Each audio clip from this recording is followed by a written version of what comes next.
Hey friends, welcome to the Random Thought Pod. I am your random thought leader, Livwat, and I'm here with the girl. I'm the random thought follower. Well, you're your co-host though, right? Like we made you co-host, so you're like random thought co-leader, I guess. Okay. Okay. I'll be like a second in command. You're always trying to put yourself like a step below here. Just You a got little that, bit. I that don't want to be conditioning. responsible for anything. Yeah, actually, okay, so this is kind of funny. First of all, I know like last episode, I think it was toward the end where you were like, oh yeah, I've subscribed now. And you're like, I thought I was the only person on the podcast. Really And true. when I was editing it, I was like feeling so bad because I'm I like, don't care. I thought I explained this, but like the idea was to like combine the Wax Museum and ADD Right. Masterminds. So basically every second episode is like ADD Masterminds. Okay. Although we're going to have back to back. So everyone that you're on is ADD Mastermind style. And then the rest are like interviews. Okay. So that's what happens. Absolutely fine with me. But I did have an interaction with a guy on X, Elon Sex. Oh my gosh. Where they were talking about like Christian run societies, and I was being all cynical about it and stuff. Sure. And this guy replied to me and said, "You call yourself a thought leader?" And I just thought that was funny. I'm like, he did not see the tongue in cheek in my random thought leader. I'm like, yes, that's a very prideful thing to call myself. That's fantastic. I love that he used it as a holding you to a higher standard. But if the conversation had been differently, you know, it would have been like, who are you to say that you're a thought? What thoughts are you even? You can't even lead your own thoughts. You know, there'd be something else. It could be like, I don't think these thoughts are entirely random, sir. I am disappointed in you. These. All right, so you had this like thing that you shared that was not on the podcast, but you wanted to share, and so I want to do it again, but this time it's recorded, where you talk about dark humor and toddlers. Yes. Okay. Yeah. I didn't share that last time. Didn't share it on the podcast. You shared it outside of the podcast. I must have been. I was trying out material after the pod. It killed. my guest of one. Yeah. So I work part-time at a daycare. I love my babies. I keep them safe. I am good at this. I swear. But they give me just these opportunities to be really dark, and they don't get it. You know, my mom passed away a couple of years ago, and I don't want to say I'm like cool with it, but I'm balanced about it. But kids they have no concept of like really like loss, or that I don't have a mom on this planet right now. Right. So there's a lot of like, they pick up the TV remote or a fake phone and they'll like beep, beep, beep. And then, you know, who's calling? It's your mom. She's, you know, go talk to your mom. And I'm like, oh, lady, you've got some explaining. Where are you? You know, and they think it's hysterical, and they get a little confused. They don't get, where are you? Okay, it's been a while. All right. Well, I'll talk to you later, you know, and be home when I get back and stuff like that. And my coworkers really think I'm nuts. Like, they're really, are you okay? And I'm like, yeah, this is fine. This is how I cope. It's absolutely cool. But yeah, one of them was, you know, my mom's at work. My dad's at work. This one said, where's your dad? And I was like, he's at his house. And she couldn't figure out that I, as a grown-up, didn't live with him. But that's another story. But she, where's your mom? And it's like, she's in the living room with my dad. Oh, okay. I mean, she's on the mantle, but she's there. But they have no concept of it. I think it is so funny just to take that option and be a little bit dark. Well, I think it's interesting too, like the dark humor, and when it's something that's like personal to you, like it creates like an awkwardness for a lot of people, because they're like, I don't know if I should laugh, right? Yeah. But I think like, and I think I said this before, and it sounded like a podcast thing to say. So we'll do it on this podcast. Let's for reals. It's like I remember learning about like when you have trauma, and if you process it, if you're talking to someone like who intimately knows your trauma, you're always going to kind of process it very deeply and talk about it very deeply. But if you go to a person at the bus stop and you start talking to them about your trauma, you're going to talk about it in a surfacey kind of way. And when you talk about it in a surfacey kind of way, it actually helps like lighten it a bit. Yeah. And that's really good for processing. So I wonder if dark humor is another way of like kind of lightening it and making it a little bit more tolerable. I think so. And the more I think about it, you know, the times that I'm really in it with friends of mine feel physically different than times that it's something surfacey like that. Or I had turned to somebody I know and I've been like, oh, it's not this year, but I was like, oh, it's the first snowfall. My mom would have loved this. And like a stranger was like, would have, are you okay? Is your mom, what happened? And I was like, you don't know me at all. But I was like, no, it's fine. No problem. Like, thank you. You know, she just loves snow. But like these little light things physically, it's an acknowledgement without letting it hurt, you know, which is good. Slight, still with the dark humor and still at work. I was running an errand because we ran out of gloves. You need gloves, you're cleaning, whatever. Ran on an errand and they said, oh, can you pick up a birthday card for a mom? Not a Mother's Day card for one of the boss's moms. Like, just can you run and grab one? Nothing too sentimental, nothing too stupid. Just go grab a card while you're out.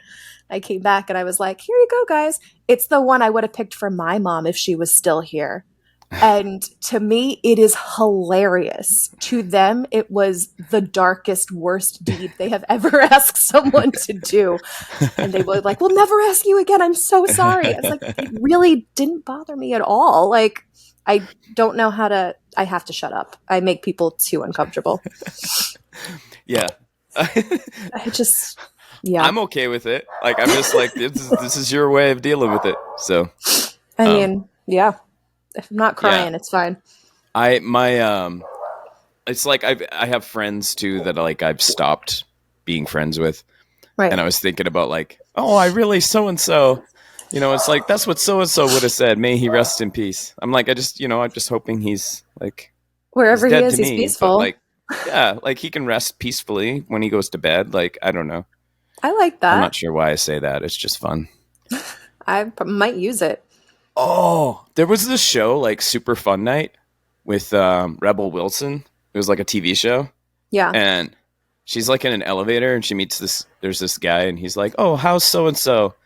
And the guy's like, he's dead to me. And it's like, oh, you guys had a falling out? And it's like, no, they died. So that was great. To everybody. Oh my gosh. I was at a wedding where a former very close friend and I put ourselves on opposite sides of the room and, you know, like did like a little elevator smile of like, yes, we used to be really close, and then just took pictures on very far apart for 3 hours. And I'll just use that, like, you know, rest in peace. That's fine. You're good over there. Be peaceful over there. I like to wish you well without me. And I actually said that to somebody, and then I blocked him on all social medias. And like, I really do hope he does well. It's just, he's not good for me. And so I learned how to block on TikTok yesterday. Did you? Well, is that complicated? The guy just showed up in my feed and I'm like, this is the guy that I can't interact with. Oh. No, you just have to go to like right corner and then you click block. All right. I'm a boomer and I refuse just never had to do it. To do the TikTok. The TikTok. I can't do it. You can't do the TikTok. I've Some signed people up say for it funny too. times. Like they're like TikTok. TikTok. They really hit that K. Yeah, it's like it's ASMR. Maybe, I don't know. It might be. Hey, so you ever like meet people who like have kids and like you don't see them in 10 years and they have like another kid and you're like, hey, that kid's not canon. Yes. Yeah. The bonus babies. Yeah. Absolutely. Well, and I'm like, I mean, it's not even like, I'm not even saying necessarily that it's because it's like a trailer child or whatever. Trailer child. Is that a thing? I don't know. Maybe like I'm using the wrong kid. I'm so bad with like idioms because I'm like, is that just a minute? Let me Google if that's actually an idiom. How do humans say this? But like, yeah, when they say that it's like a kid that was like later than they should be or whatever, it's like, oh, well, they had a kid in their 40s and that's not supposed to happen. So I'm not even talking about that. I'm just talking about how like it could even be like 5 years and they have another kid and you're like, hey, that kid's not canon. Yeah. And so you like don't think of them as a legitimate part of the family. You're like, hey, that's just a character they That added. kid's extra. Absolutely. They It's wrote him like, in season 8 to puff up ratings. Yeah, Yep, it's like the alien in Flintstones, or like the other guy in the 70s show.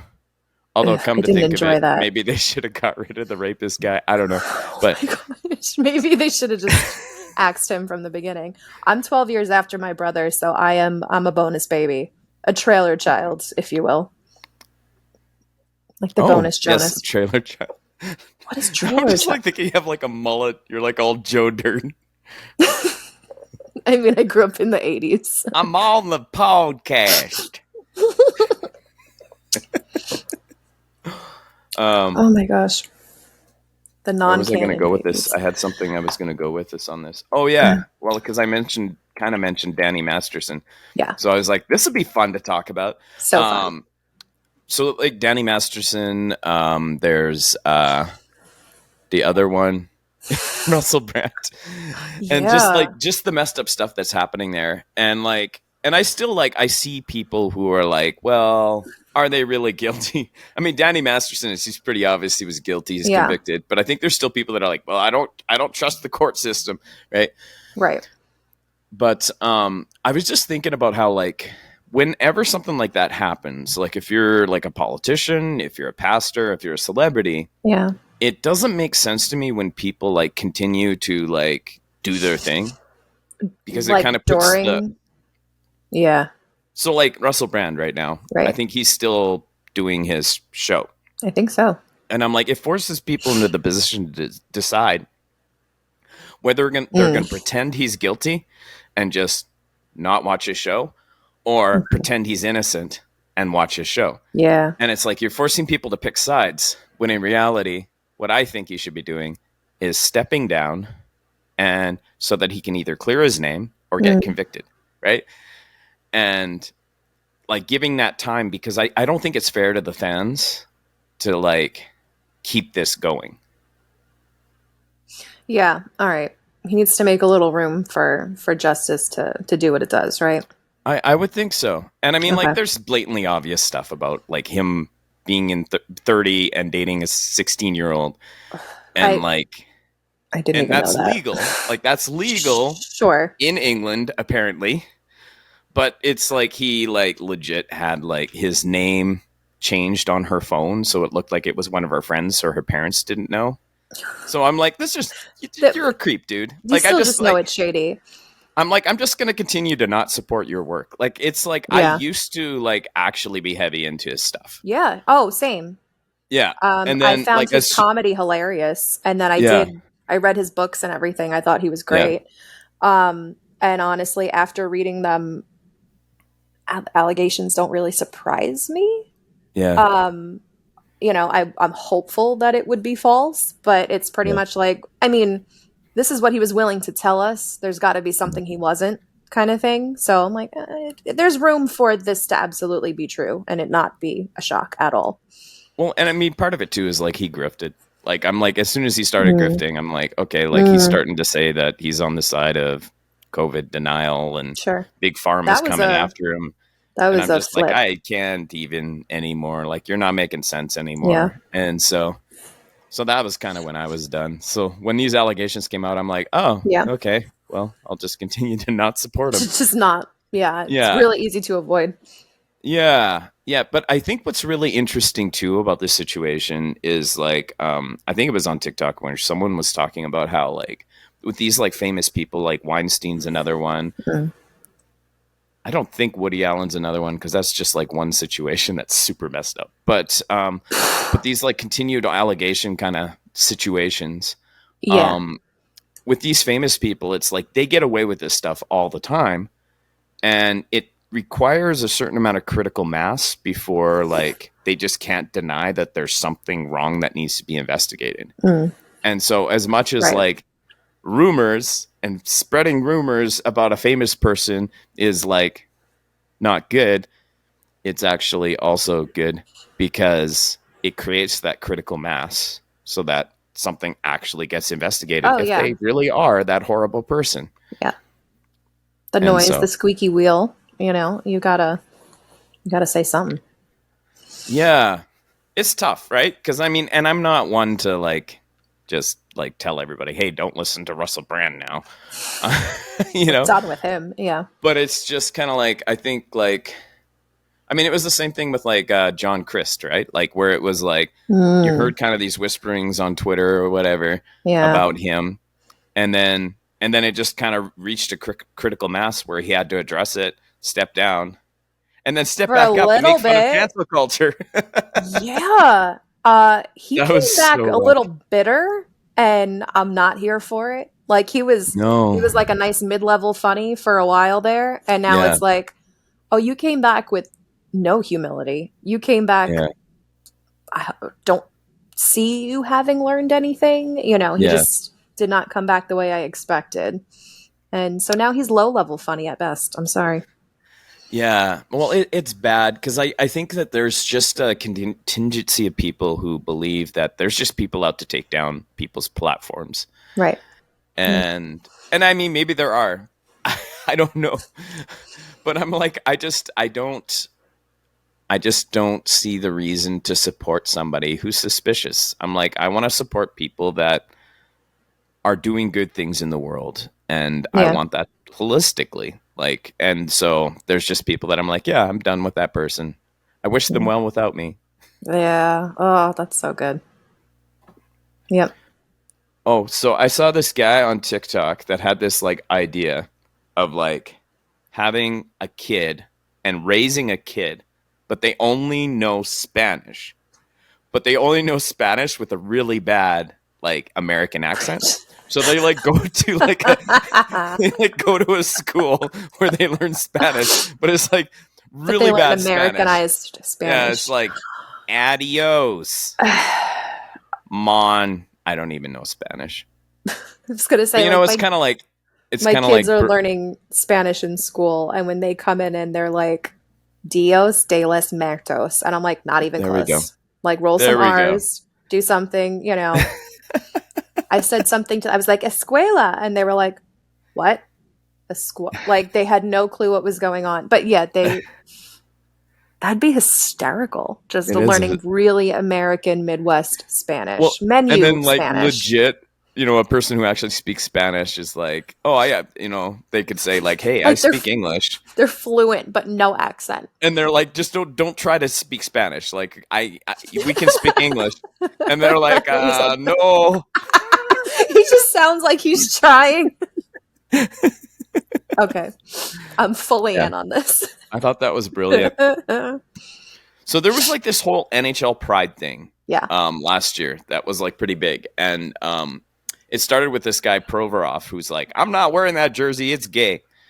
actually, yes, No. it is. But Well, he was like, it goes against my religion, and yeah, because God hates rainbows.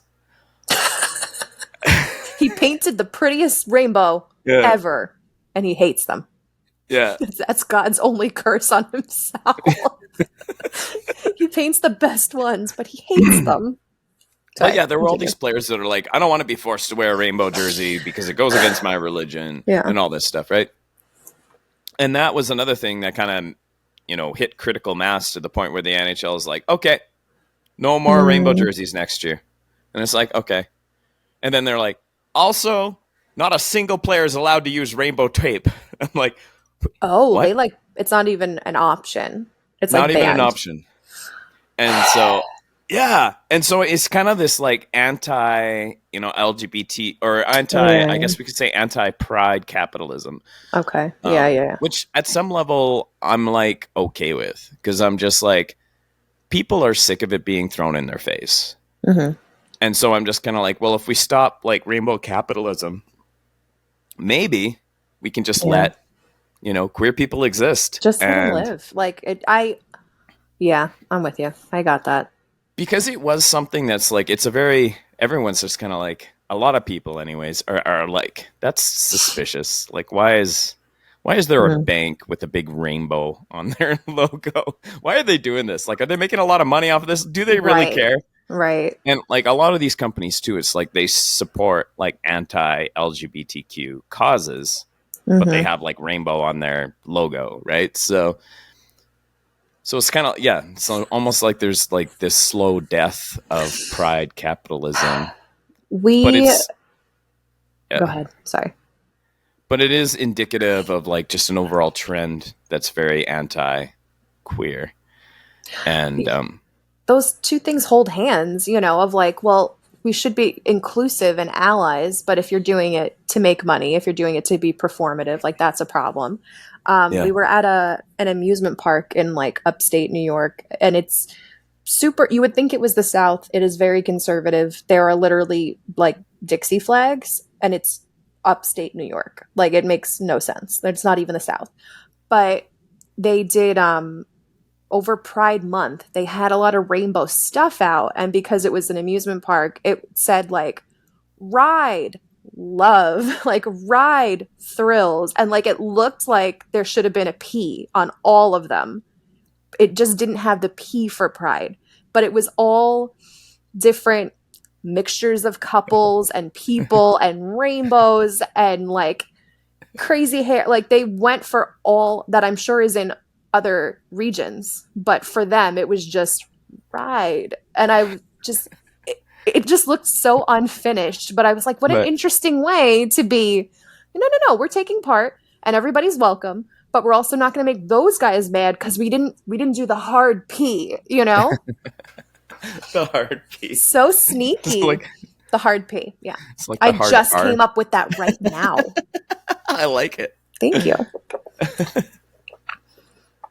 Well, and I mean the other thing too, like when you talk about that trend, it's like I think there was a lot with Florida, like anti-trans bills and all that. Yeah. And now in Canada, we're actually seeing parental right bills. So where essentially it's like if your kid comes out at school, the teachers are supposed to let you know. Okay. Which like for me, it's like I have a kid who came out at school for a while and then came out to me. Okay. And it's funny because like a lot of people that are arguing against this are like, well, what if the parents are like abusive and are going to like kill their child or whatever, right?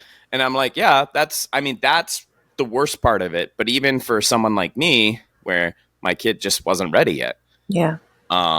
it's like it's just not good for the kids to put them in that situation.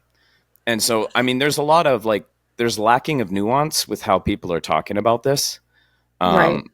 I mean, We I feel like if actually a had kid like, says it and then goes like, please don't tell my parents, like they're not, yeah, I'm not ready for them to know. If they're not signaling that they're going to be in danger, or yeah, something, just to be able to be like, okay, we'll call you whatever. You can be whoever you need to be. And when you're ready, we'll help you with your parental yeah. support or something, I don't think And it's that's the way necessary at it's a parent been. teacher to be like, Yeah, and he told us he's gay. Like, I don't yeah, know.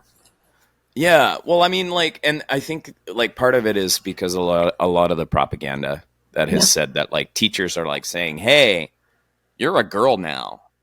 Mm-hmm. Don't Right. tell your parents." And it's like Yeah. I'm pretty sure there's no teachers that are doing that at all. But that's kind of what a lot of this stems from, and these people that are enraged and are like protesting at schools Yeah. right now. Yeah. But the reality is, these kids come out to their teachers, and then their teachers are kind of like, "Well, you should let your parents know," and they're like, "I'm not ready," and it's like, "Okay, well, we'll help you when you're ready to," right? And so that's how the conversations should be going, and Yeah. that's what I understand is how they're going. But it's like we just live in a world where people live in different realities, Yeah. and I don't know how those different realities meet.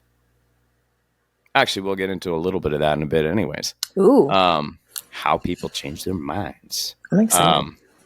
But first, one of my favorite things to do right now on X is find the worst take ever, repost it, and just say based.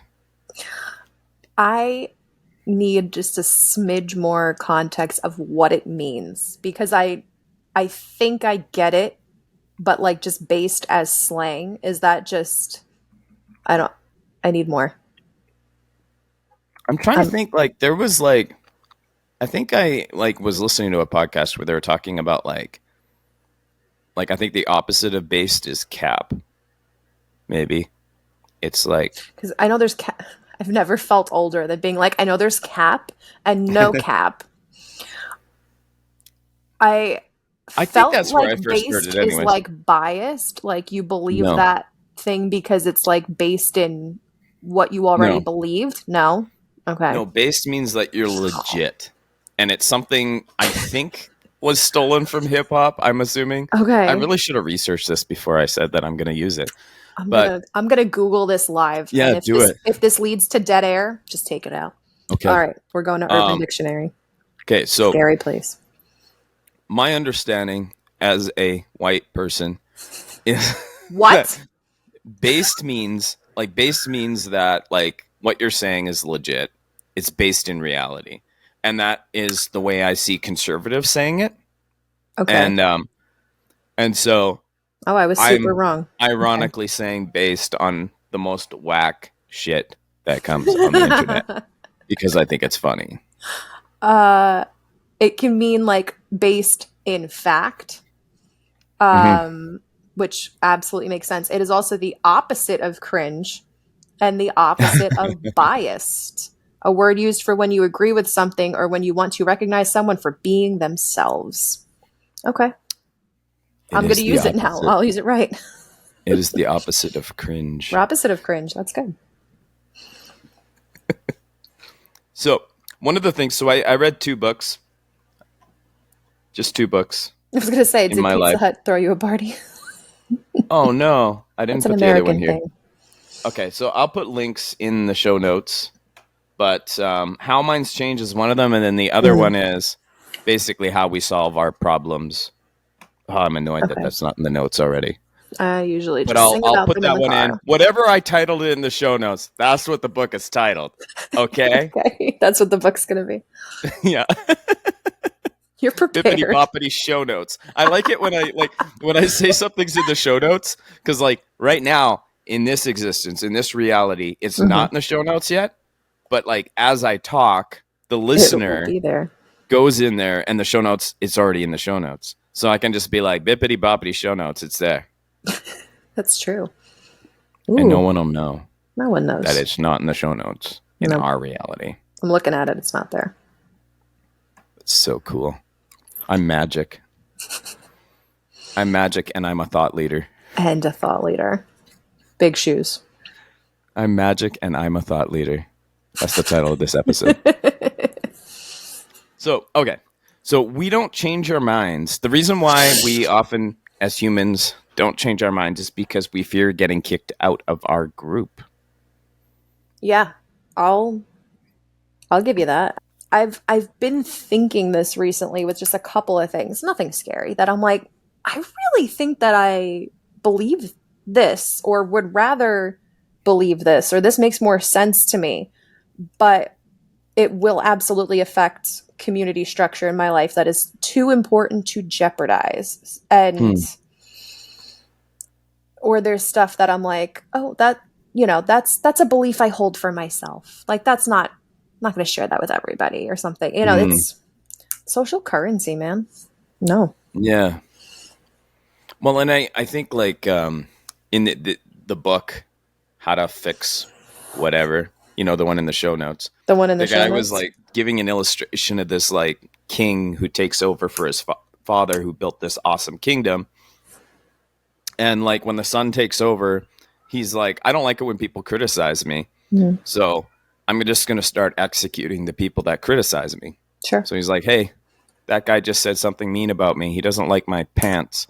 Go execute him.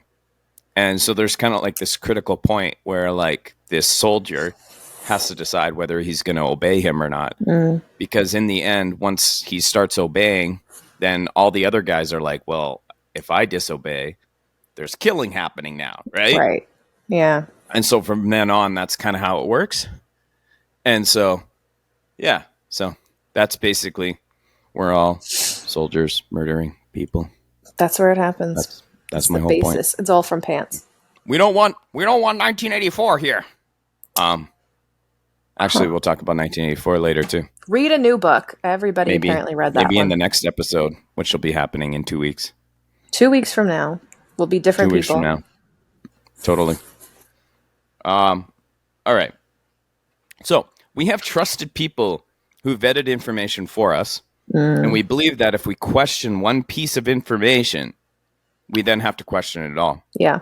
I mean, this is especially true like in religion, because it's like, well, my pastor told me this. Yeah. And when it's a trusted source, do you trust everything that comes from it? I mean, that's scary, and way too many people. I'm just not ready to go down that rabbit hole of no. If I question this, I gotta look at everything. It's a scary place. yeah. So, I mean, like he talks about like the zealot, and the zealot is like the person that's just going to protect the group, protect the religion, right? And so you can't question anything in the religion because they're firmly rooted in that. Right. And then the second level of thinking, so it's like different rungs of thinking, really. So instead of just looking at left versus right, he's like talking about how low rung thinking is just like, hey, no, our group doesn't believe that, right? Okay. And then the second rung would be the lawyer. So in the case of the lawyer will have a really good argument for their side. Okay. But they're never going to look in the other side. Their job's not to look into the other side. Their job is to refute the other side. Yep. And so we'll be like kind of deceived into thinking the lawyer is really smart and has really thought things through because they have a really good argument. But it's like, no, the lawyer's only job is to be a defendant or be a prosecutor. Yeah. And so they're not going to be well weighted. So then the third rung is the scientist. And the cool thing with the scientist is that it's actually the pursuit of belonging as a scientist is always to correct inaccurate information. Yes. So it's like they foster like a culture where all you're doing is correcting inaccurate information. Right. And I think this is interesting, like when we talk about like the whole Palestine issue, right? Is you can tell who the zealots are. We can tell who the lawyers are. And we can tell who the scientists are, right? Actually, it's really hard to find scientists, though. Yeah. Like, I feel like people are always biased on this issue. Right. Oof, it's a tough one. I'm glad to not be a person who has to wade into that at all. So, yeah. So I think that's what we need to foster as a culture is like to really reward people who find inaccuracies in our information. But they're no fun at parties.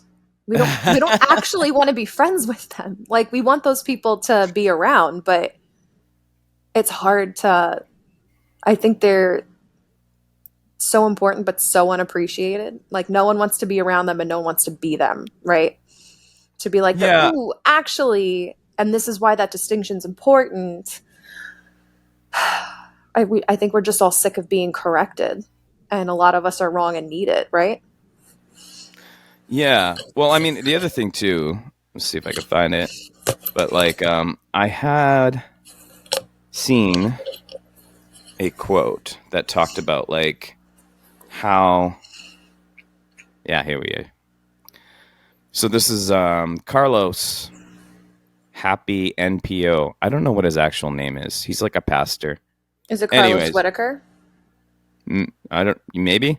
Okay. He looks like Stephen Furtick, but he's not Stephen Furtick. Maybe not. But he's quoting Sarah Maddox. Okay. And so Sarah Maddox said, "When you debate a person about something that affects them more than it affects you, remember that it will take much greater emotional toll on them than on you. No, For you, it may feel like an academic exercise. For them, it feels like revealing their pain only to have you dismiss their experience and sometimes their humanity. The fact that you might remain more calm under these circumstances is a consequence of your privilege, not increased objectivity on your part. Stay humble." Oh. Yeah. And that resonates with me. It's like one of the reasons why I'm not on Facebook, because I got a lot of people that are like, I'm being objective. And it's like, no, you're like cutting to the heart of where I'm at right now. And I can't handle doing the thought experiments you want to do right now, because this is actually my day-to-day life. Wow. Yeah. I mean, I've always thought about making sure that I'm protecting myself. And, Yeah. when other people have nothing to lose in a conversation, Yeah. do not often think, well, I've got nothing to lose. I don't care. I'm not invested. That other person might be, though. Yeah. Ugh, that's devastating. Okay. Well, Put it's it in the funny. show notes because I want to read that again. Okay, I will. Thank you.